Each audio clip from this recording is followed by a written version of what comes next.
સતાર બાપુ જો બાપુ વાણીમાં છે ને બાપુ જો મોમેડીની કરી છે ને હિન્દુએ કરી છે તો ગાવામાં કોઈને કઈ નડતું જ નથી.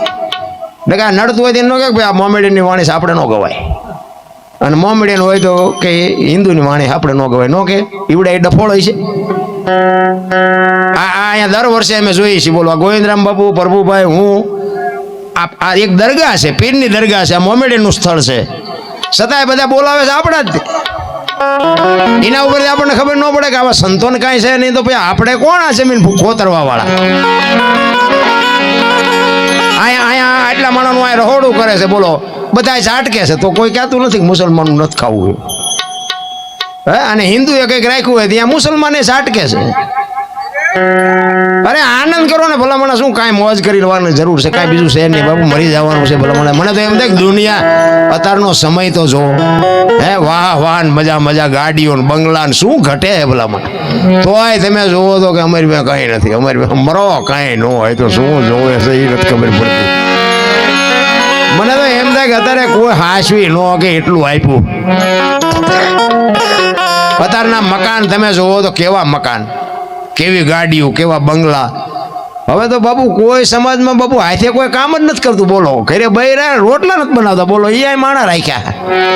પછી કે ટાંટિયા દુખે, પણ ટાંટિયા જ દુખે ને, તેમ કારે કઈ કરવું નથી તો પછી ટાંટિયા નો દુખે.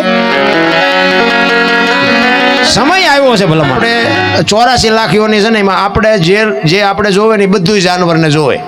ટાઈટ, તડકો, પવન, વરસાદ બધું આપણને જે લાગે એ બધું લાગે ને જાનવરને. અને આપણી જનેતા આપણને જેટલો પ્રેમ કરે ને એટલો જ બાપુ તમામે તમામ એના બચ્ચાને પ્રેમ કરે. તમામે તમામ. આપણી માં જેમ મોઢામાંથી કાઢીને આપણને જેમ કોળિયા દેતી હોય ને એમ બાપુ કોઈ પણ જનાવર હોય ને એ પહેલા એના બચ્ચાને ખવડાવે, પછી એ પોતે ખાય. કૂતરા, કાગડા, ભેંસું, ભૂંડડા કોઈ પણ જીવે. પણ સદાય બાપુ કોઈનું કોઈ કુટુંબ નથી, કોઈનું હગું ભાર્યું. હા મારી હાળી થાય ના મારો હાટું છે ના મારા હારા છે કઈ આ ઘૂસ તો આપણે નથી કરી. એટલે કે તમામે તમામ જીવ બાપુ આપણે જે જોવે ને બધું જોવે છે ને. પણ એક પંખી હોય, પંખી એ બાપુ ઈંડું મૂકે, એ 15 દી 20 દી બાપુ ઈંડાનું ધ્યાન રાખે, પછી એનો સમય થાય એટલે સીવે, પછી બચ્ચું બહાર આવે, પછી એને આપણી માં ખવડાવે ને બહારથી ચણ લઈ આવીને એના મોઢામાં આપે, એને ખાતા શીખડાવે. પછી થોડુંક મોટું થાય ને પછી પાંખું આવે, એને ઉડતા શીખડાવે.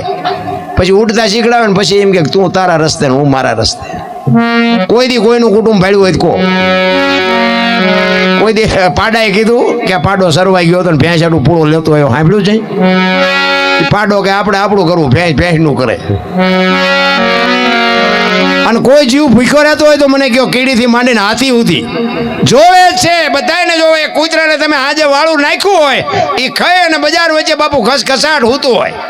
કાલની વાત કાલ, આપણે 3 વરા ખૂટે એવું ન હોય ને તોય મારા બેટા માગણ આવે તો ડેલી વાડી કરે કે આગળ જા, આગળ ઠેઠ સુધી તારા જેવા છે ચા જાય.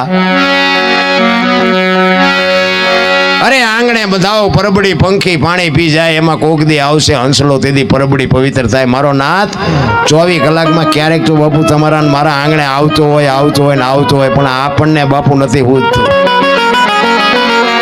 અરે આપણે બાપુ આપણા વડવાઓ હતા ને એ ભૂખ્યાના મોઢા નથી જોયા. ઘરમાં ખાવા ન હોય ને એક રોટલો હોય ને માગણ આવે ને તો એને દઈ દે કે આપણું ભગવાન જેવો ધણી. એ અત્યારે ઉગ્યું છે. અત્યારે બાપુ કે શું એમના હાટું છે તો જે દવાખાને જઈને દી આવો, જાઓ ને અહીંયા ન દો કઈ નહીં. આ દવાખાના તમે જુઓ તો જ્યાં હમાતા જ નથી. લ્યો અત્યારનું નકરા ભણેલા ગણેલા એજ્યુકેટર દુનિયાનો કે વિકાસ, દુનિયાનો શું કપાળ વિકાસ છે. પેલા તમે જુઓ ભેંસ ઊભી ખાતી હતી, માણા બેઠા બેઠા ખાતા હતા. અત્યારે ભેંસું બેઠી બેઠી ખાય, માણા ઉભા ડીસુલે રખડતો એક ભજીયું નાખજે, આમાં એક પૂરી નાખજે, આમાં થોડાક ભાત. અરે મરો, જિંદગી ફેરવી નાખી, આખી સંસ્કૃતિ ખતમ કરી નાખી. ભલા ગાયો રોડ માંથી રખડે છે ને કૂતરા બંગલામાં છે. લ્યો નથી દેખાતું? આ જોડા શોરૂમમાં છે ને ઓલા પુસ્તક ફૂટપાથ ઉપર વેકાય છે. ચોખ્ખું ઘી બજારમાં નથી ખપતું, દારૂ બાવળિયામાં ખપી જાય 2 લીટરના પીપડા. બોલો અરે આમ તમે જોવો તો ચકડું ફેરવી નાખ્યું ભલા મને. શું આપણે પાછા કે વિકાસ એટલે આ વિકાસ શું કપાળ વિકાસ હોય ભલા માણસ. સાચું સમજાતું જ નથી. મારો કહેવાનો અર્થ આપણી જે ગઢાની પરંપરા, કોઈ પણ લગ્ન હોય, પ્રસંગ હોય, કોઈ પણ કામ હોય અને આમ જમણવાર હોય, બાપુ બાવડા જલીને અરે મારા ગળાના હમ બાપુ મોઢામાં બટકા ભરાવી દે. ઈ આપણી ખુમારી હતી ને ઈ આપણી સંસ્કૃતિ હતી ભલા માણસ. અહીંયા બેઠા હોય અહીંયા તમને હાથ ધોરાવે, થાળી ઉપાડવાની ન હોય, થાળી એ ઉપાડવા વાળા હોય. બે જણા તો બાપુ ધ્યાન રાખીને ઊભા હોય. એટલે ઓલા પણ લાડુ આપ, ઓલા પણ શાક આપ, ઓલા પણ ભાત આપ. બાપુ પીરે તો અત્યારે પાસે એમ કે ટાંટિયા માણા થાકી જાય ને, ચા હાંઠિયું ખોદીને મરી ગયા, થાકી જાય. કાંઈ ધંધો નથી કરતા ને થાકે શું? સંસ્કૃતિ ખતમ કરી નાખી ભલા માણસ. ઓલો દૂધ વાળો દૂધ દેવા ઘરે આવે ને ત્યાં એને બેનો બધી ડકડકાવતી હોય, પાણી વાળું આવે છે ને ઓછું આવે છે ને વહેલા આવજો ને, અને પાછું મહિના સુધી ઉધારે. ઓલા દારૂ વેચતા અહીંયા જાય ને તેમ કે થોડુંક દે, થોડુંક. કોઈ પૂછતું જ નથી કે આમાં પાણી કેટલું છે, શું છે, શું. અને રોકડા કેશ પૈસા બોલો, થોડોક દે, થોડોક દે. અરે તમારી ભલી થાય તો દૂધની કોઈ કિંમત નથી. ઓલા પણ કગરે હે બોલો. અરે બાપુ જીવન મળ્યું છે, મોજ કરો, કાજુ બદામ ખાઓ ને, શું કામ અહીંયા જવું જોઈએ? જીવે એવું આવ્યું છે રામ. આપણને પારલે નથી ચડ્યું બોલો. આપણા છોકરા તારે કાજુ બદામ ની ઓગેટ કરે, નથી ખાવું. એટલે ભાઈ ખા ને, અમને પારલે નથી ચડ્યું. પણ બાપુ વિચારધારા બગડી જાય. મારો કહેવાનો અર્થ છે એમ, જ્યાં સુધી તમને અને મને પ્રેમ નો જાગે, પ્રેમ ને વાચા હોત તો જગત જોગી બની જાત, હલકે ને હિમાલય જાત, પછી ભગવા ફેરી. આ ભજનનો બાપુ એક પ્રેમ હોય. ભજનમાં આપણે બે, પણ આપણામાં ભજન નો બે તો બાપુ કોઈ મતલબ નથી. એમ આપણા જીવનમાં કંઈક ઉતરવું. એક બેન હતા ને બાજુના ગામમાં, કથા બેઠી હતી, તેના ઘરવાળાને કે કથા સાંભળવા જાઉં? એ કે જા ને, હા જોતી નિરાય જ્યાં બેન હાજે આવ્યા ને પાછા. એના ઘરવાળો કે કથા સાંભળવા ગઈ હતી. કે હા બાપુ હું વાંચતા હતી? કે માંડવા માંડવા માંડવા, કેટલા બધા માંડવા. એ કે પણ બાપુ હું વાંચતા હતી? તો કે કેટલું બધું રાંધેલું, મોટા મોટા તપેલા, કેટલું માણા ખાતું હતું. એ કે પણ હું તને પૂછું છું બાપુ હું વાંચતા હતા? એ તો કે મોટા મોટા ટીરિયા કે મોટા મોટા ટીવી ને બારો બાર બધું વર્તાતું હતું, સંભળાતું હતું. એ કે પણ હું તને પૂછું છું બાપુ શું વાંચતા હતા? એ કે એટલા બધા માણા થોડું સંભળાય, નકરી બહાર બહાર જ રખડી, મારી પાસે જઈ જ નહીં. નથી લાગતું આપણે બહાર બહાર રખડતા એવું નથી લાગતું? અરે માઇલકોર ઉતરવાની જરૂર છે રામ. કાંઈક બાપુ ભજન પ્રત્યેનો પ્રેમ. એક ઘડી હાથી મેં પુનિયા તુલસી સંગત સાધકી કટે કોટે 24 કલાક. ગંગા સતીની વાણી બાપુ કે 21,600 શ્વાસા. તમે જોવો તો ખરા ઈશ્વરી રચના કેવી છે. હે પણ એ આપણને નક્કી જ નથી થતું ભલા મને. 1 મિનિટના 15, 1 કલાકના 900, 12 કલાકના 10,800, 24 કલાકના 21,600 થાય. જેને ગણવો એને ગણી જોવો બાપુ. આ પરફેક્ટ હિસાબ ગંગા સતીનો. અને આજ ભજન બોલે બીજો નહીં, પરમેશ્વર છે પોતે. અકલ મઠા અવળા મથે બહાર જઈને ગોતે. એટલે કીધું ભાણકે તું ભટકીશ નહીં, મથી લે તારા અંતરમાં. ઠીક કરીને બેહી જા, પછી કરવું પડે નહીં કાંઈ. હું કોણ છું એની ખબર પડી જવી જોઈએ. ક્યાંથી આવ્યા છો, ક્યાં છો ને ક્યાં જવાનું છે આટલું નક્કી થઈ જાય એટલે સમજી લેજો કે અહીંયા આવ્યા હતા. નકર તો ઓલું હટાણું કરવા આવ્યા એવું થાય છે. કાંઈ છે નહીં રામ. 10 કિલોમીટર હાલો ને એક સાધુડો બાપુ હરિહર હરિહર 100 જણા હોય ને 1000 હોય. વાડ વગરનું ખેતર. કોઈ એમ ન કીધું કે અમને ખાવા ન મળ્યું. એવી બાપુ આપણી ધરતી, એવું આપણો બાપુ સમય, એવી આપણી આ તમે જો રામદેવજી બાપા ક્યાં જન્મ્યા, ક્યાં વિયા આવ્યા. કૃષ્ણ પરમાત્મા ક્યાં જન્મ્યા, ક્યાં વિયા આવ્યા. મીરાબાઈ ક્યાં જન્મ્યા, ક્યાં વિયા આવ્યા. નથી લાગતું કે આપણે કંઈક ભાગ્યશાળી હશું કે અહીંયા આપણો જન્મ થયો છે? હવે અહીંયા જન્મેલા હોય ને એ અવડાને ડાટા કાઢે તો એ પરજામ શું કરું? કાઉ ઝાઝા કાગોલિયા ને કાઉ ઝાઝા કપોતા કડે છે મયત ભલે ને હકડો ભલો સપૂત. બાપુ હારો એક દીકરો હોય ને, ગોપીચંદ કે ભરતરી જેવો કે ગંગા સતી પાનબાઈ જેવી એક દીકરી હોય તો બાપુ દુનિયામાં નામ થઈ જાય રામ ભલા. એક બાપા બહાર કેમ ગયા ને હાજે કે મારે ઘરે જવું છે. ઘર ધણી કે પણ 4 દીકરા છે ને શું ઘર ઘર કરો? એક મણનો નિયાકો મૂકીને કે જો કો ખારો 1, 2, 4 ને ગુડવા છે. કેટલો કંટાળો હોય છે કો? કહેવાનું જ તે ને અમારે 4 છે. કોઈ મતલબ નથી બાપુ. હારા દીકરા, દીકરો, પુત્ર, ગગો અને છોકરો 4 પ્રકારના હોય.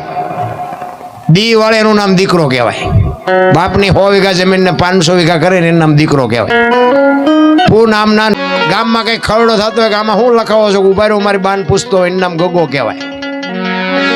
અને સડી પહેરીને હુતળી બાંધી અને કોથળીઓ તોડીને ધોળીમાં માથા ઘાલીને પીડ્યા હોય ને એનું નામ છોકરો કહેવાય. ચિયાખાનામાં નામ છે, જોઈ જોજો હોય.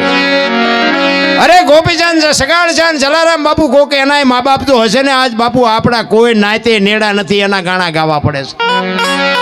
શું એ મા બાપે સંસ્કાર આપ્યા છે, શું બાપુ એ દીકરા હશે, વિચાર તો કરો. એમનામાં આ દુનિયા માને છે. આ તો આપણે સાંભળીને બેરા થઈ ગયા છે એટલે નથી ઉતરતું. હવે આ તો સાંભળેલું જ છે. આપણે સાંભળેલું એટલે તો બટકું રોટલો દો, બૈરા કઈ નથી દેવા. જલારામ જેવો જલારામ બાપુ તમે વિચાર તો કરો, બૈરું માગે એક સાધુ. જોકે આ કઈ અખતરો ન કરતા, આ તો સાંભળવાનું જ છે આપણે. પણ ઈ બાપુ મહાપુરુષ ઈ કરી શકે કે બૈરાનો મને શોખ નથી, પણ બૈરાના એક મારું બૈરું હોય તો એના મનમાં શું હોય એટલું તો જાણવું પડે ને. સાધુ એ બાપુ જલારામ પાસેથી કીધું ને કે તારું બૈરું મને આપ, મારું શરીર વૃદ્ધ થઈ ગયું છે, બાવડું પકડે એવું નથી, કોઈ રોટલો કરી દે એવું નથી. તેથી જલારામ એમ કે છે મનમાં કે બૈરું આપવામાં મને વાંધો નથી, પણ વીરબાઈના મનમાં શું હોય છે. અને વીરબાઈ પાસે ગયા ને, રહોડામાં રોટલા કરે માં ભગવતી જોગમાયા, અને કીધું સાંભળ્યું એ લોટવાળા હાથે. તેથી માં બહાર આવી અને કીધું કે એક સાધુ દક્ષિણા માગે છે, કે આપી દો ને. એ કે પણ એની માગણી જેવી તેવી નથી, જે માગે આપણે રાખીને. બાપુ આને અડધું અંગ કહેવાય. પતિ પત્ની કા એક મતા તો સરગાપુરમાં સતા, બાપુ એને અડધું અંગ કહેવાય.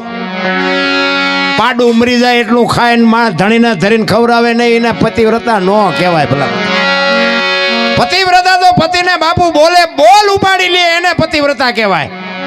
જલા બાપા કહે છે એની માગણી જેવી તેવી નથી, એમ કહે છે કે તારું બૈરું આપી દે, તમારી માગણી કરે છે. અને તેથી માં ભગવતી આર્ય નારી આ દુનિયાની બાપુ માં જગમયા જોગમાયા શક્તિ કહેતી હોય કે ભક્તિની વેલડી તો વર્ષોથી હાલી આવતી હતી, પણ આજ એ વેલડીને ફળ આવ્યા એવું મને લાગે છે. મારા બાપાએ તમને આ સોંપ્યો છે, અને એ આ જો બાવાને આપી દો તો બાવો મને માગવા વાળો જેવો તેવો હોય નહીં, તમે મને સોંપી દો વહી જાઓ. આ જોગમાયા બાપુ એમ નામ ઇતિહાસ ન થાય. જ્યાં ધર્મ ધ્રુજો પુરુષ નથી પૂગ્યો ત્યાં દેશની આબરૂ બાપુ દીકરીઓએ રાખી છે. તમે કહો તો સવાર સુધી દાખલા આપો. એટલે આ બેનો દીકરીઓ છે ને એને ખાસ કહું કે તમે તો આ દુનિયાની બાપુ ભગવતીઓ છો, શક્તિ છો. તમે ધારો તો આજે બાળીને ભસ્મ કરી દો, તાકાત છે તમારામાં. પણ હવે જે ફેશનમાં દી ઉઠાડ્યો છે તો આપણે શું કરવું? આ દેહના પ્રદર્શન ન હોય. હું તો બહેનોને ખાસ કહું, હાથ જોડીને કહું, મને જે માતાજી સીતારામ ન કરે તો મને કાંઈ ફેર નથી પડતો. બાકી દેહના પ્રદર્શન ન હોય. બાપુ રામાયણનો એક દાખલો આપું કે સીતાજી લક્ષ્મણ રેખાને ઓળંગી ગયા ને હરણ થયું. તમે એમ માનો છો સીતાજીમાં શક્તિ નહોતી? મિથિલા નરેશની દીકરી બાપુ અગ્નિનો ગોળો હતો. રાવણ માથે દ્રષ્ટિ પડે ને, રાવણની રાખ આ દુનિયામાં ન પડે.